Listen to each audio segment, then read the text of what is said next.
Before we get started with the show, here's a quick word from our sponsor, Global Training Center. As trade compliance professionals, you want to make sure that your procedures and documentation are completed as correctly as possible to avoid any delays and possible fines. We provide a range of trade compliance courses that will fit your needs. From in-person or web training to recorded on-demand courses, we can train one or even thousands on your team through your learning platform or on our portal. We can even customize a private session for your team. Go to globaltrainingcenter.com to find out more. Folks, we are on for another show of Simply Trade podcast, but we've got a special version of our show here. It's called the Simply Trade Folks, and we've got to get into the background of somebody that we have a lot of respect for. But Lalo, this is going to be a good show, I think. This lady was was our very first show that we published, I believe. Isn't that right? Yeah, it was. Trudy, she was our very first show. And when we have the fan shows, it's really cool because when the fans come on and they or our listeners, when they come on our show and talk to us, they always, without a fault, reference that episode. They're like, that was a cool episode, and Trudy, and so and then also Trudy's our instructor here at Global Training Center, and same thing, we get a lot of comments is like, is Trudy teaching, or where's Trudy? They miss Trudy, especially during the pandemic yeah, exactly. Well, remember during the pandemic, we were not in person. So people were like, I haven't seen Trudy in a long time. When are we doing more in persons? So that was kind of cool. So yeah, you have your own fan base there, Trudy. I do. It's kind of cool. Yeah, there you go. We're going to be interviewing Trudy Wilson, and she's very well respected in the industry, but she is quite a character. So it's like one of those that it is always a pleasure to get to talk to you. And the one thing is that has intrigued me that she has a goat farm in Jamaica. Let's just start with a bang. Let's start with a bang. Let's just go there now. Okay. What the heck? We're going to jump right into it. And it's been some funny stories that have come out of that, but in comments and whatnot. But you know what? That's one of those is like, okay, that's not something you're going to hear every day. So how in the world, when you're in international trade and training and all that, and it's like, oh, wait a minute, I'll have to postpone that. I got to go take care of a goat. Very, very good question. A lot of times I wonder when and where did I hit my head?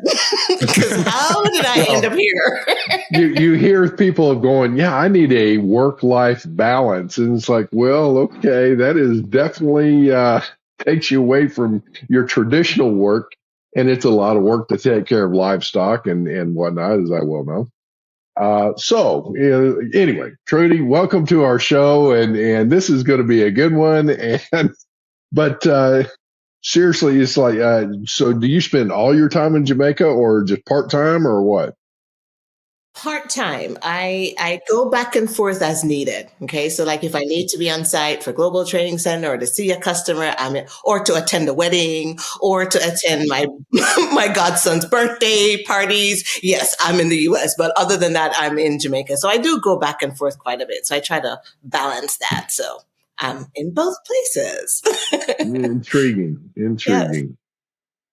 Lalo, how do you want to? Where do we want to go first here? Well, we can start. I always like to start with like the early beginnings, I guess. Trudy, it's funny and it's fun to understand like where all of us started and how we got to where we. I've had the pleasure of going to Jamaica and visiting Trudy's village. Is that what they're called, Trudy? I don't know. Or city? It's a town. I don't know. Yeah. Tell me. I don't know. That's why I'm asking. So your little town in Jamaica where you grew up, and it's a nice little quaint little town. It's fun, like the little churches and the schools and the roads and so I got to visit. but it was fun visiting and seeing, and I kept on thinking to myself, how did Trudy ever end up in the United States, coming from this small little town? And you see all the little girls. I can just imagine Trudy there too. I think they were getting out of school or something, right, Yes. Trudy, when we saw In them our walking with uniforms. their uniforms, right? Their uniforms and their bags and walking. It's very traditional, right? I guess in that sense that they still wear uniforms and it goes back to a colonial establishment and the British system. Yes. Yeah. So that is maintained, and if I'm not mistaken, you traditionally drive on the left side of the road instead of the right. Yes, we definitely drive on the left. You have a lot of vehicles that are right-hand drives and all that, right? Yes, we do. So we follow a lot of the British system. Most of our English is British English. So I always have to make sure I keep spelling my words differently. That can be a challenge sometimes. It's just a handful of program. It's just a handful of words that are a little bit different. And then the pronunciation is always a good one for me, is the aluminum versus aluminium. Yes, or schedule and schedule. Yes. So what is your schedule? Is it by what? Have you been drinking? Oh, no. Oh, okay. That's how you say it. Okay. The other cool thing that I noticed is that a lot of the signage and information when you arrive in Jamaica, but even the signage on the roads and at stores, they're in Spanish and English, right, Trudy? Or didn't you point that out? I know it's English. I think what you're thinking about, we have a lot of Hispanic influence. We have a lot of Spanish influence. So a lot of our names like Ocho Rios and Rio Cobre. We have a lot of Spanish influence as far as the names of places and streets and stuff like that. That's where right. And I was like, what the heck? I guess the Spaniards were the came Spaniards? To Jamaica. The Spaniards came to Jamaica. I was going to say, were they part like. Well, the Spaniards actually had, there were a lot of Spanish explorers, I guess, and as well. So, Conquistadores.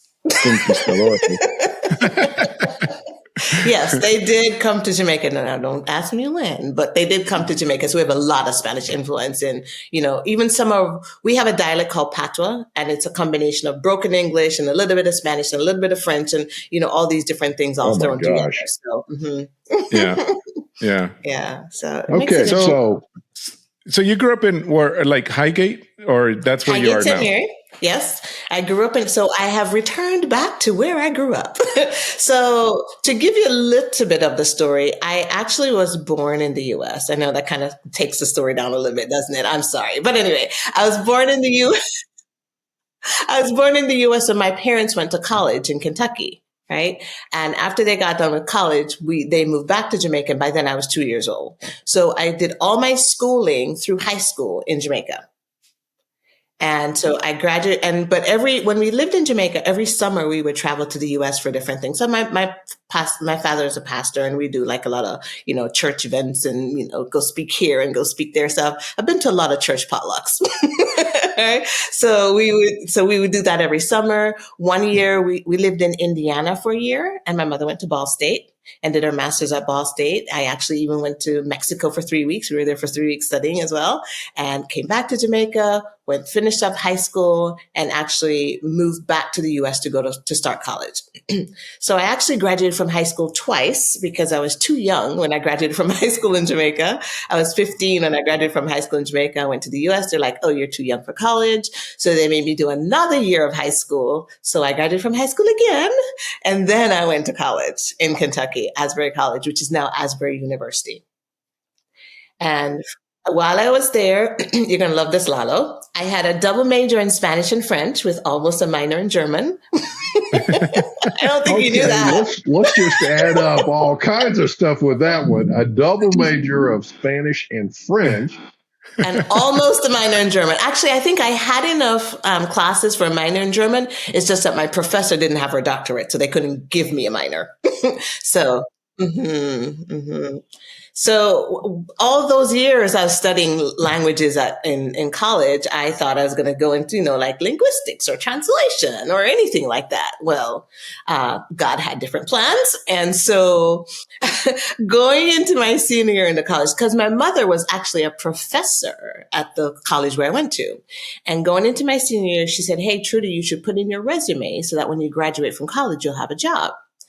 And I said, "No, I want to have my summer. I want to have fun. Who's thinking about working?" Yeah.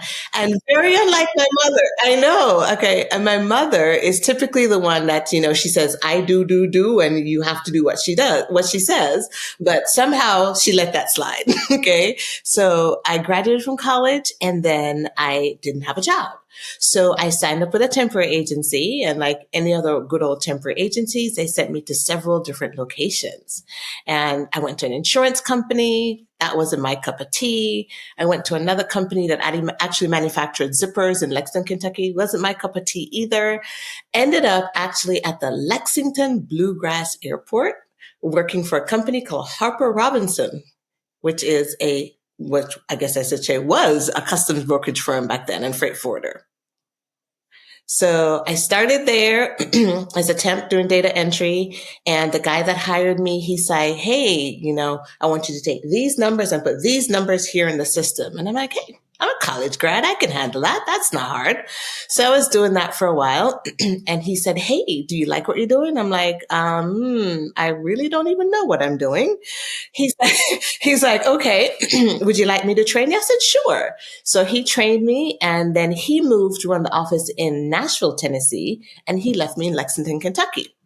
So while I was there doing my little thing within the first year, I studied for the customs brokerage exam and was blessed enough to pass on the first try. I said, "I'm going to do this once and get it over with and move on with my life."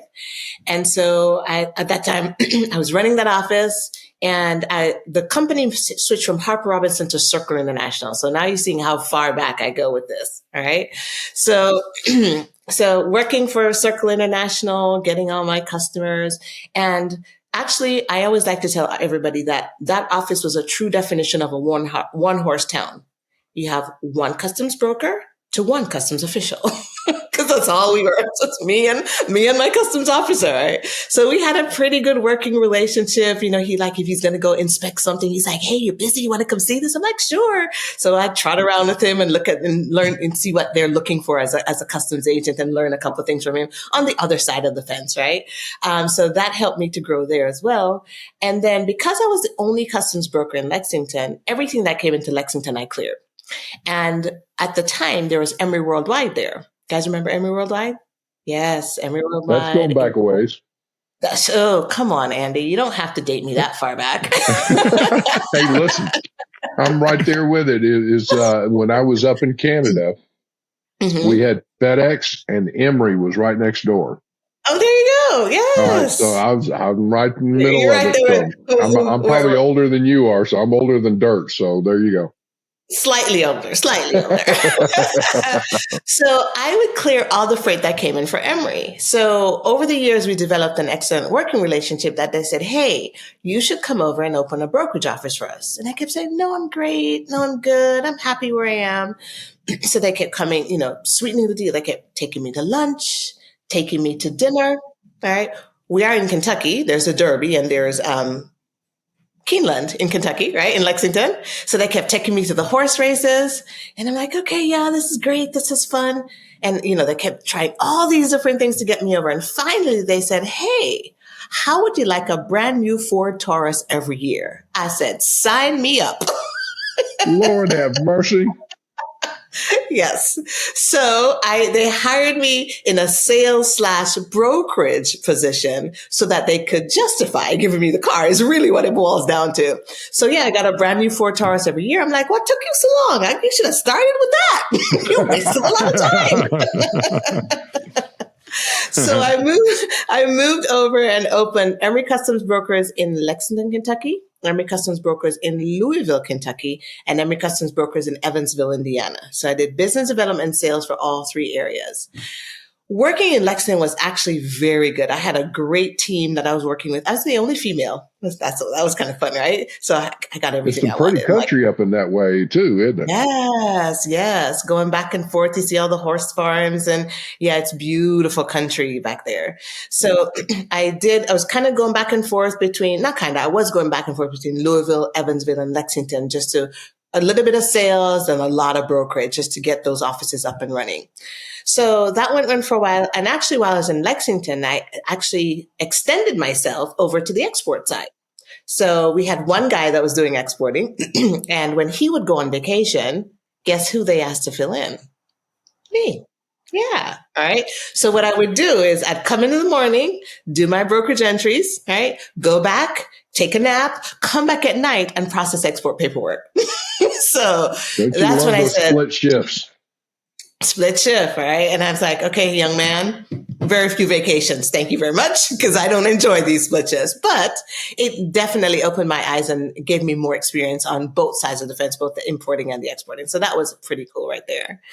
From there, I was promoted to the brokerage manager for Emory Customs Brokers in Atlanta, which is one of our gateway offices. So we had Atlanta, LA, Chicago, New York, Miami. There's one other. I think there were 6 gateway offices. And it's so funny because especially Atlanta and Chicago, we were always competing to see who would clear more entries for the month. So for Atlanta, we cleared all the Emory freight for the Southeast region. So like Northern Florida was a part of my territory, all the Carolinas, Tennessee, and, southern part of Kentucky. So we cleared quite a bit of freight. And that's where my experience expanded even more, because I'm now seeing more industries like Oshkosh and Gerber and, forklift companies and, all kinds of stuff was now coming more in the picture. In Lexington, I concentrated a lot more on equipment and machinery. But in Atlanta, I saw the full gamut of, like alligator belts and shoes and purses and all kinds of stuff would come into the office. And it was a great experience. I managed, I had 2 supervisors that worked for me, and we had, I think, 8 data entry clerks at the time. And we processed anywhere from 12 to 1,400 entries a month. So we were very busy, and we worked 7 days a week. So we cleared all the freight for the Emory system for the Southeast region. From there, I was promoted to what was called a regulatory compliance manager. So now what that meant was I had to travel to all the brokerage offices in my territory, which I had the East Coast. Yeah, mainly the East Coast, right? I had to travel all the offices, customs brokerage offices, to make sure as a customs broker, we're compliant with customs, right? So that took on a whole different set of challenges. And it was great because I get to see different areas, different locations, see how different offices worked. It was actually pretty cool. And then I was promoted again, and I was called a regulatory compliance manager. And this is like, Emory was very big on promoting people. Okay, now you're doing this. Now I want you to do this. That's one of the many things that I really, really liked working with Emory. Now, not only was I responsible for the compliance aspects of all the offices, I'm now responsible for the financial aspect. Because you can make money all day long. If you're not compliant with customs, you're paying that on in penalties and fees, right? Hence, my office in Pittsburgh that decided to mess up in January. Folks, we could do this in July when it's warmer, because I got stuck in Pittsburgh for weeks trying to clear up their mess, okay, because they had so much volume and they couldn't keep up with it. So they're on the flip side, they're getting all these penalties. I'm like, And then the other side of the coin is you can be compliant with customs all day long. That's awesome, but we really need for you to make money to be a financially viable office. So my territory was from Portland, Maine, all the way to Miami, Florida. And I even had offices on the West Coast. So like LA reported to me.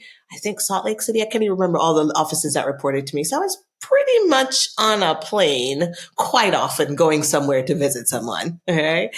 And from there, I branched out into customs compliance and consulting. And now I am one of the proud instructors for Global Trading Center, as well as have my own consulting firm, which is True Trade Solutions. So there you have it in a nutshell. My little story. It's really not the end of the story, because somebody started a ranch. Oh, that story. Well, that was years down the road. Well, okay. You hear the term, "This is not my first goat rodeo." I was like, well, not my first rodeo. Yeah, there we go. Yeah. And Trudy is literally the goat of trade compliance. There you go. Wow, thank Greatest of all you. time. Thank you. Those pretty big shoes to fill, but I appreciate it. Thank you. I have lots of help and lots of support. I can't do this all by myself, so I definitely appreciate that. Well, and as you're going in, it's like as you're taking on obviously additional duties over your career and whatnot. Looking back now, I love this because Lalo's the one that first came up with this. Is that in your younger years, if you had the ability now to go back and talk to yourself at 21 years old or 25 years old, whatever, what would you say in as things are coming and obviously all of our experiences have made us who we are today. Get that. But what would be some of the things to say, you really need to be looking at, taking this kind of training or learn how to do this or life balance, as we would say, work life balance, or what would what would be the nuggets of wisdom that you could impart on a rookie Trudy back in the day? A rookie Trudy back in the day. Okay. That's a really interesting question. So nuggets of wisdom, definitely do not close off any opportunities, because if you told me when I graduated from college that I would be now a trade consultant, which obviously nobody knows about. Okay. What's the saying? Nobody says when I grow up, I want to be a licensed customs broker ever. Right. So a whole industry that nobody knows about. Right. So always keep your options open. You just never know where life is going to take you. Along with that, you always want to, networking is huge, as well as get as many certifications and trainings. And one of the things I said is Emory was really big on giving us opportunities. And that's one of the things I really embraced and I really loved, because that helped us to grow. All right. So that helped me to grow as an individual. So find that organization, or even for yourself, find that one thing that you love and just dig deep and just keep going and keep wanting to grow and keep wanting to learn. The sky's the limit. You can't, and even as old as we are, right, Andy? Because apparently you and I are older than Lalo. You never know everything, and you're always learning something, right? So it's always good to keep that spark there, to keep that energy there, and always be looking out for, okay, what's new? What's the latest and greatest? How can I improve? Continuous improvement and continuous learning. That's probably that's probably what I would say. So, what should the life in the day of, let's say, a compliance related type person, somebody that's in charge of a compliance department or a brokerage, area or whatever, what should their day generally consist of? You have your important things, but usually the urgent supersedes the important, and unfortunately, the important gets overlooked as time goes on. What would be the things that you would say, you know what, in the hustle and bustle of everything that goes on, there's always going to be a fire and all that. What should somebody do if they're going to become proficient at managing the operation and encouraging their people, empowering their people, and, being compliant, making, the company's got to make money. If the company makes money, you can make money. So what should the average day in the life or whatever of a person be as far as those important things that need to get done? Okay. That's a pretty broad question. And rightfully so. And the reason why I say it's a broad question is because everybody's organization and everybody's setup is just a little bit different, right? You can go from a one person office, which most of us in trade compliance are like, I like to say Lone Ranger, to a whole department. So that's going to change just a little bit differently, like how that day in the life of that person is going to work a little bit differently.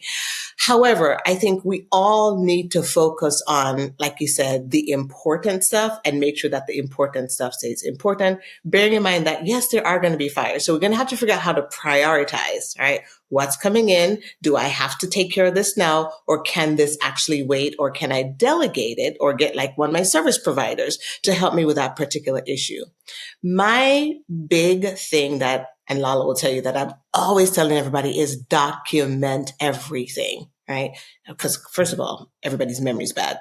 Probably not as bad as mine, but to remember everything that's going on is one of the hardest things. But documenting that process not only helps you, but it helps somebody else that's coming in behind you to make sure that they're still following the same procedures, as well as, since we're talking about trade compliance, it ends up helping to be a mitigating factor in the event like all hell breaks loose and that government agency knocks on the door. You can say, look, yeah, all hell broke loose, but this is what we've been trying to do. And this is what we've been working on. And this is a path that we're taking.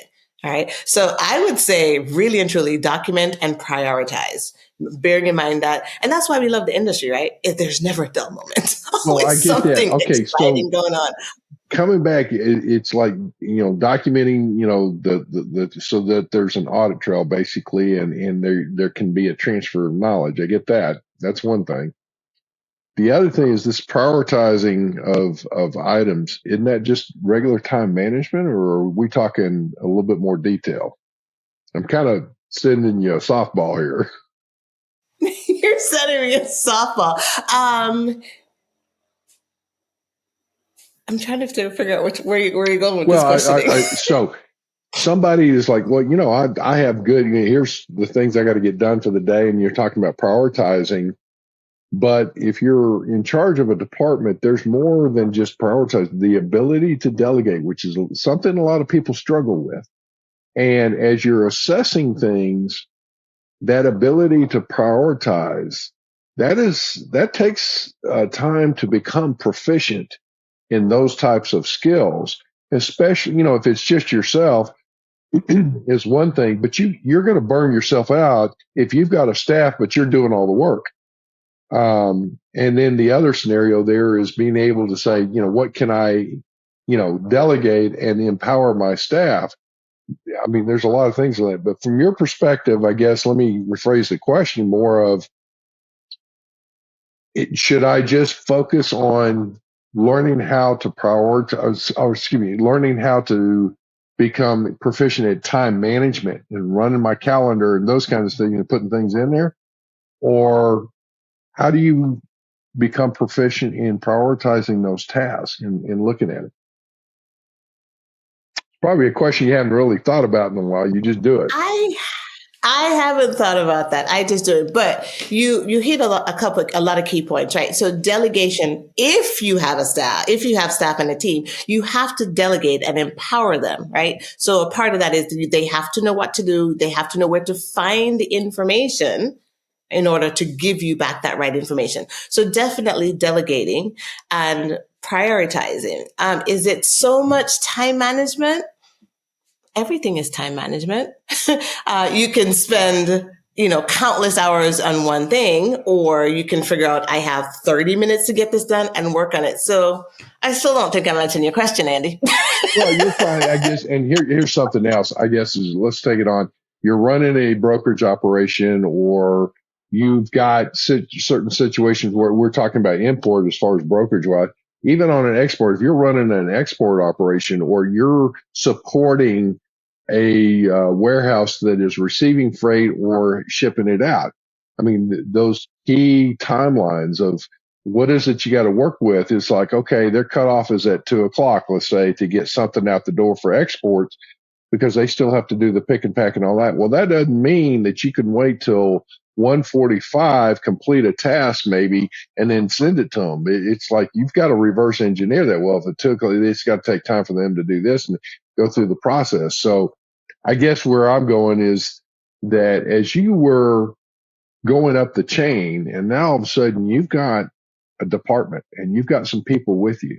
And I'm sure as a rookie manager, you were like, part of you was like, yeah, I can take this on. And then you're in the role and you're going, without anybody looking around and going, aha moment, going, okay, what have I done? What have I agreed to? And it's like, is there an opening in the back door I can run out of here, right?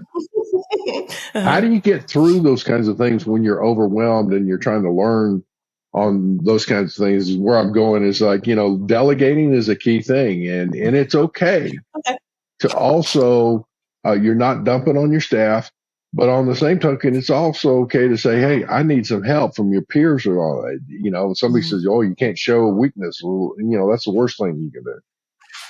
Yeah. So, to give you an example of like back in the days when I was working with a brokerage office in Atlanta. So yes, delegation is key because if we're processing 12 to 1400 entries a month, I personally can't do all of that, right? So you have your supervisor that they are delegated that they have to divvy up the files to the respective entry analysts, right? And then their job, once the entry analyst gets the job done, they have to review those files. Now, as they're reviewing those files, they don't bring every issue to me as the manager, right? They're reviewing those files, the ones that are a higher level issue that they can't resolve. Then the supervisor and I will sit down and review those, right? My task or my job responsibility and function, because I've delegated all the other things, are higher level, more of a compliance aspect of working with a customer on maybe a classification issue or maybe trying to determine a country of origin issue.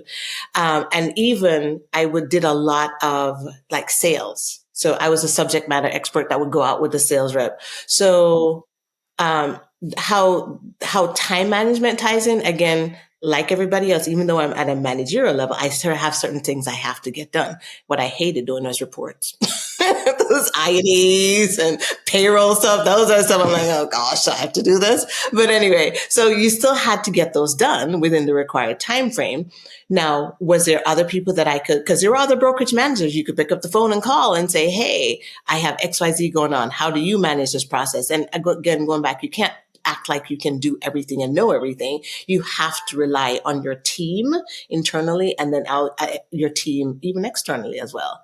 So doing some I still don't networking think I with your answered your peers question. and maybe even up there. Networking, yes. That's something else that will help. It's like, okay, so learning to delegate, learning to prioritize, learning to ask for help, and and networking with Mhm. others, and all of that.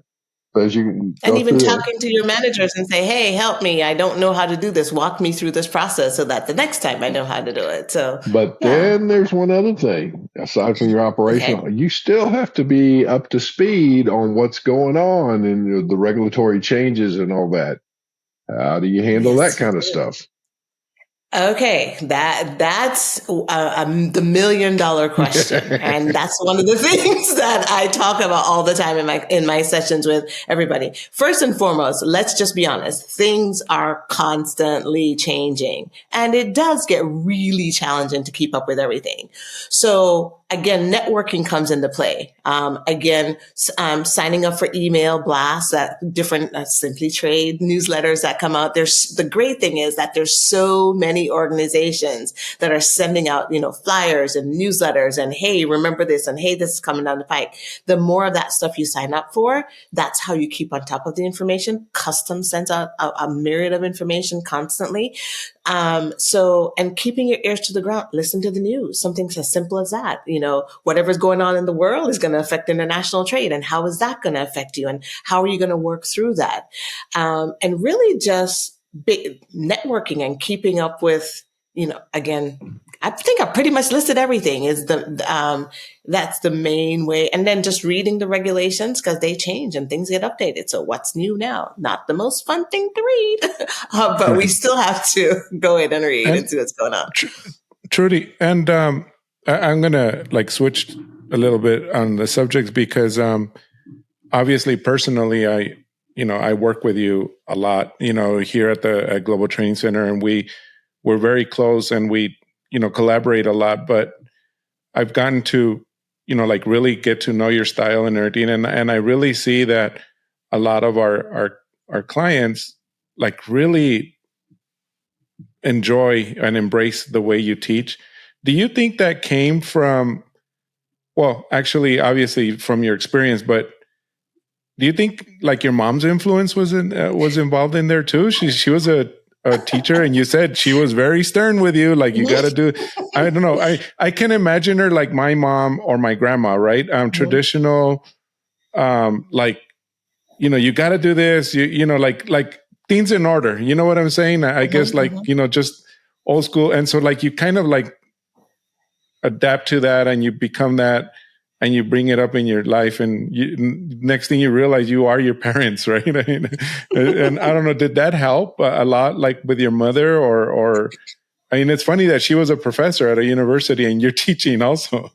Yes. So actually, both my parents are teachers and have been That's right. You teachers their did whole say life. that. Yes, yes. As well as my dad is a pastor. So speaking in front of a crowd has been my whole entire life. And, doing speech and drama and all that kind of stuff has definitely been through my whole childhood and growing up. So yes, I inherited that. I came by it honestly, and they're good instructors and good communicators. And I think a little bit of it, kind of sprinkled on me. So I try to do the best I can.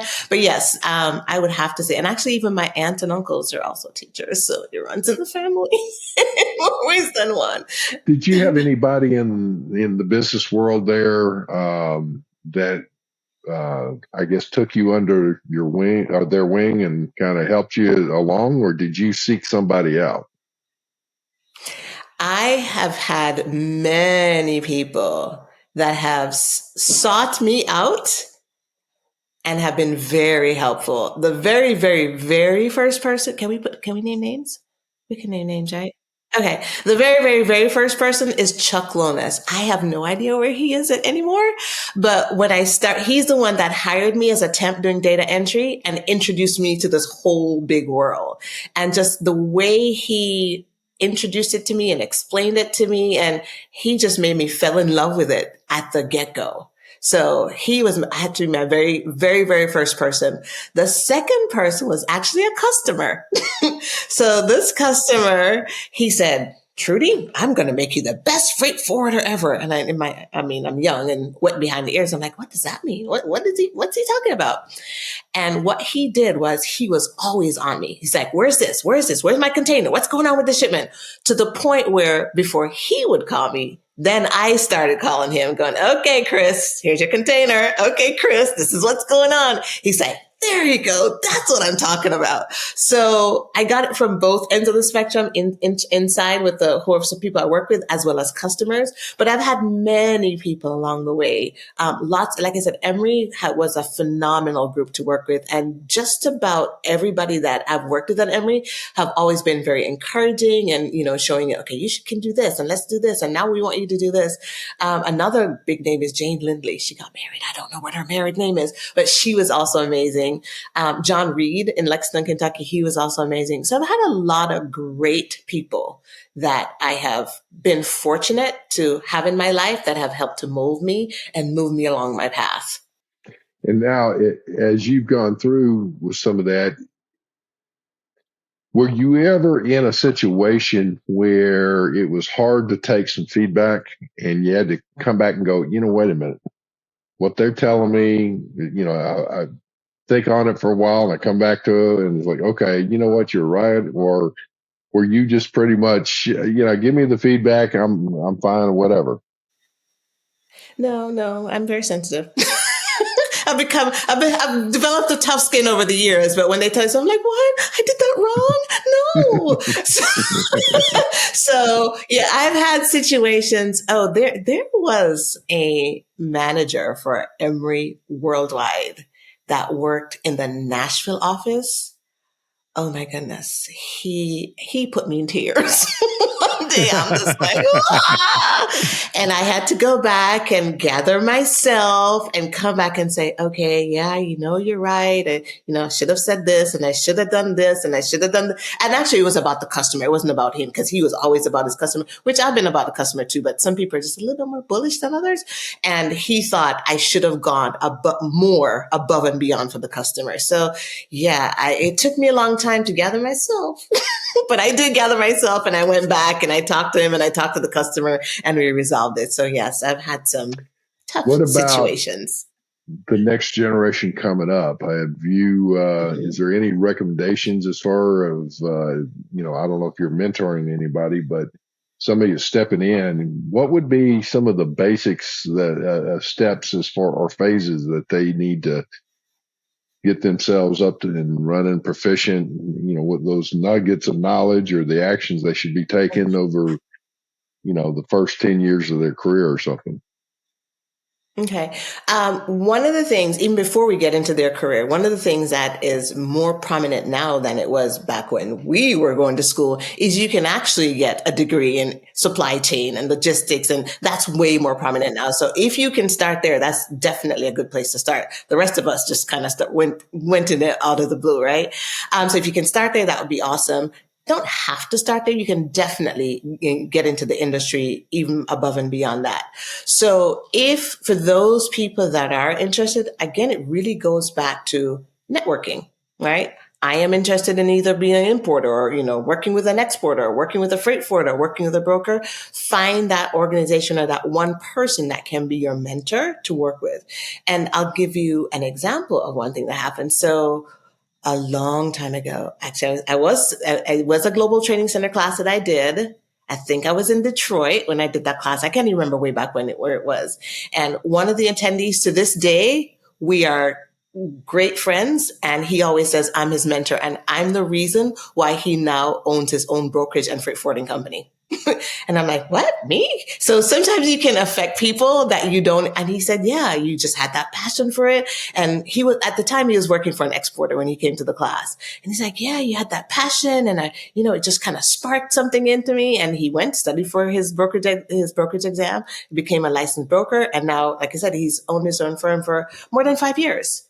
A pretty decent size, still mom and pop, but still a pretty good size brokerage office and freight forwarding company. Right. So find avenues to be with the group of people that you want to. Same thing that you do with any other industry, right? Who do I like? What do I like? Who do I want to be with? Find that group of people, try to network with them, pick their brains. Like Andy's great. Lalo's great. If you want to go into IT, check with Lalo. Okay. Andy's great as far as networking and freight forward. So find those people and network with them. And they will also give you tips and tricks of go here, do this and go here and do that.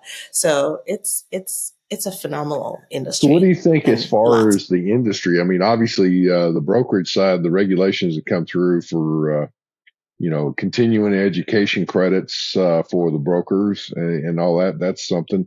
Do you see that as a good thing? And secondly, what do you see as far as any trends in particular as far as brokerage or compliance or import, export, transportation, supply chain? Anything in there that's worth noting? Okay. So the getting continuing education is a phenomenal thing. It's one of the things that we've said, okay, truth be told, when we didn't have to do it, we're like, hey, we're licensed custom broker. We don't have to do anything.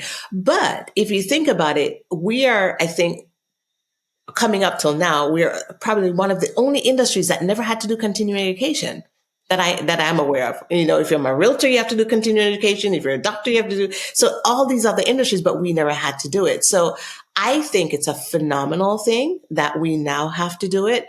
And it also forces us to keep more abreast of what's going on because it's very easy, not as much anymore, but back in the day, it's very easy just to sit back on your laurels and say, I'm a licensed customs broker. I've been doing this for 25 years.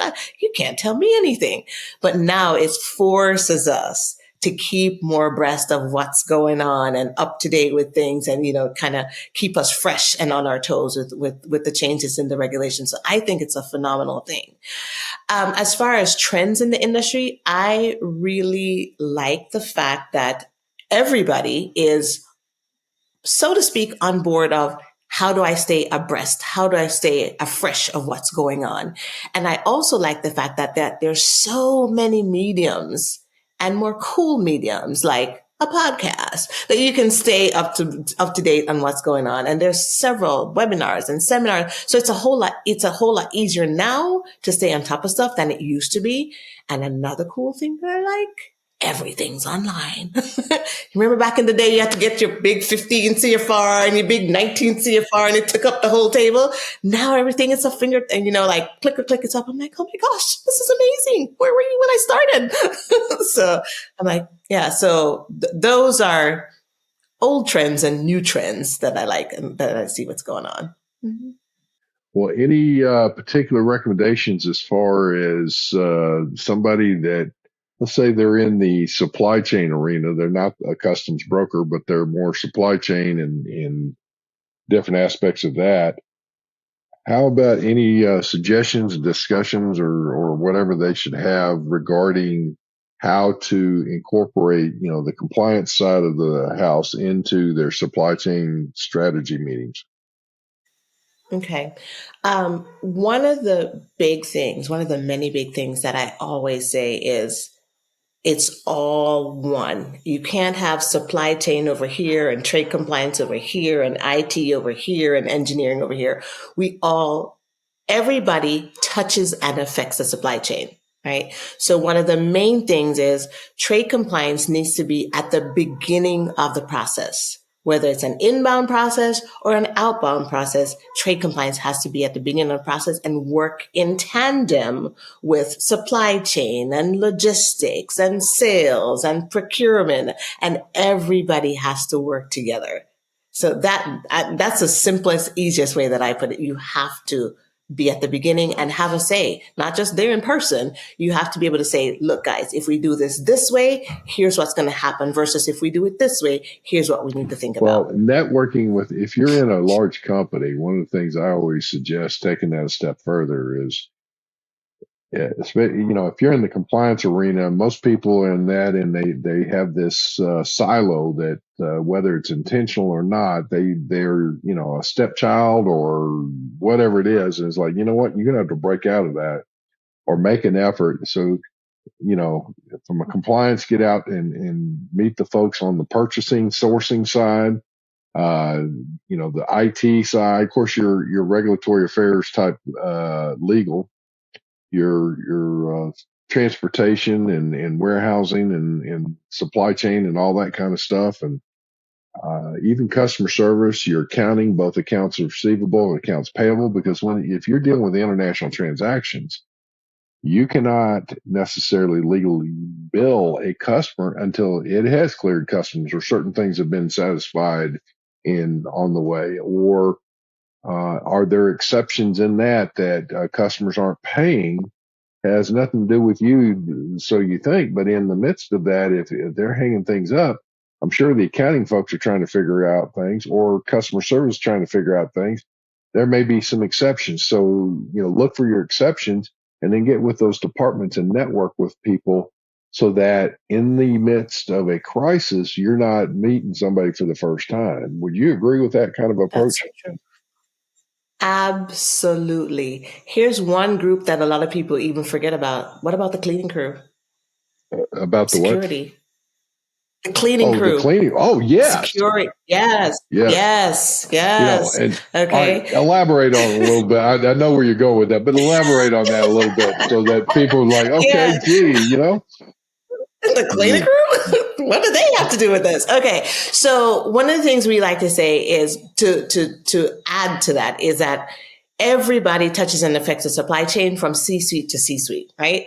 And the C-suite that I'm talking about is the cleaning crew. How does a cleaning crew touch and affect the supply chain? Well, what if you're CTPAT certified, or even if you're not CTPAT certified, you never know. Securing the supply chain is a valuable part of that process, or a key part of that process is a better way to say that. And you could have something simple as somebody goes out to take a smoke break, props the door open, wanders off, and anything can happen within that time frame, right? So it seems simple. It seems kind of, wait, what, really? Yeah, but anything can potentially happen. So you have to ensure that everybody from the top of the corporation to everybody else down through the organization understands their role as what, like you said, whether I'm in purchasing, whether they're in engineering, whether they're in IT, understand their role and how that touches and affects the supply chain, and make sure that they're fully aware that what actions they do definitely can be an issue with the importing and exporting of that item. Last nuggets of knowledge. Trade compliance I should say, international trade is a phenomenal sector to be in. It's a phenomenal place to be. And the opportunities are limitless. So, and usually for those of us that are in it, you either really love it or you hate it. And if you hate it, get out because it can end up being really, really stressful. But for those of us that are in there, we're tied. It's just part of us. We bleed international trade. We bleed trade compliance, and it's just, a part of us. So if you decide to come join us, or you're deciding whether you want to stay or not, I think you should stay. It's great Well, industry. you are definitely one of the more popular instructors at Global Training Center. So, what are some of the courses that you are teaching? Okay, so I teach the importing class, the exporting class. I teach the Canada class, Mexico, Incoterms, import audit, which is importing 201. What else do I teach? Is that it? But you you're an author for 2 books that we carry. So they're industry books, importing into Mexico or exporting to Mexico, and exporting to Canada is the other one. But also a while back, Trudy and I kind of challenged her on this task a few years ago. And again, I come back from a background where I learn a lot from like books and through courses. But there used to be this real popular series of books that I used to read, called "Teach Yourself X in 21 Days." Teach yourself. It was normally Java or teach yourself Python, and little techie things that I was learning. And I told Trudy, "Hey, Trudy, let's do a teach yourself, or not teach yourself. I think it was learn trade compliance in 21 days." Right? I think that's what we did.